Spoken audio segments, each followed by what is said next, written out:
लातूरच्या निलंग्यामध्ये दुहेरी हत्याकांड घडलेले आहे। शेतीच्या वादातून सख्या भावासह पुतण्याची हत्या केली आहे। उस्तुरी परिसरातील ही धक्कादायक घटना आहे।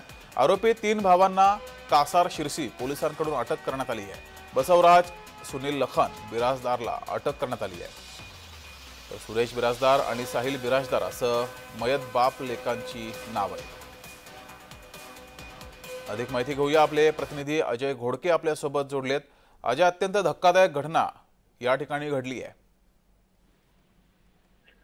जगदीश, खरं तर ही धक्कादायक घटना आहे लातूर जिल्ह्यातली। लातूरच्या निलंगा तालुक्यातील उस्तुरी या ठिकाणी ही घटना घडलेली आहे।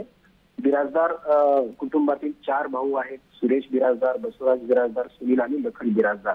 या चौघांमध्ये 5 एकर जमिनीवरून मागच्या अनेक दिवसापासून वाद होता आणि एकमेकांना जमिनीची वाटणी करून द्यावी अशा पद्धतीची मागणी केली जात होती, परंतु त्या संदर्भातला कुठलाही ठोस निर्णय होत नव्हता आणि त्यातूनच यांच्यामध्ये नेहमी वाद व्हायचा। त्या प्रकरणामध्ये पोलीस ठाण्यामध्ये सुद्धा वेळोवेळी गुन्हेही दाखल झाल्याचे सांगण्यात आले।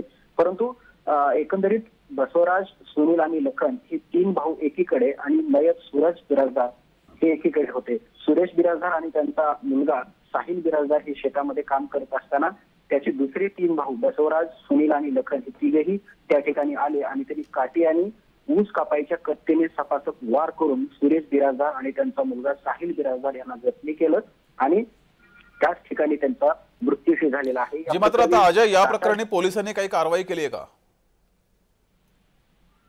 जगदीश, या प्रकरणी कासार शिरसी पोलीस ठाण्यामध्ये गुन्हा दाखल करण्यात आलेला आहे। त्या प्रकरणी आरोपी असलेल्या बसवराज, सुनील आणि लखन या तिन्ही भावांना अटक करण्यात आलेली आहे। परंतु यामध्ये मयत सुरेश बिराजदारचा जो दुसरा मुलगा आहे गणेश या जखमी झालेला आहे, त्याच्यावरती उपचार सुरू आहेत आणि त्या प्रकारची माहिती ही पोलिसांनी आता दिलेली आहे। जी, धन्यवाद अजय दिलेल्या माहितीबद्दल।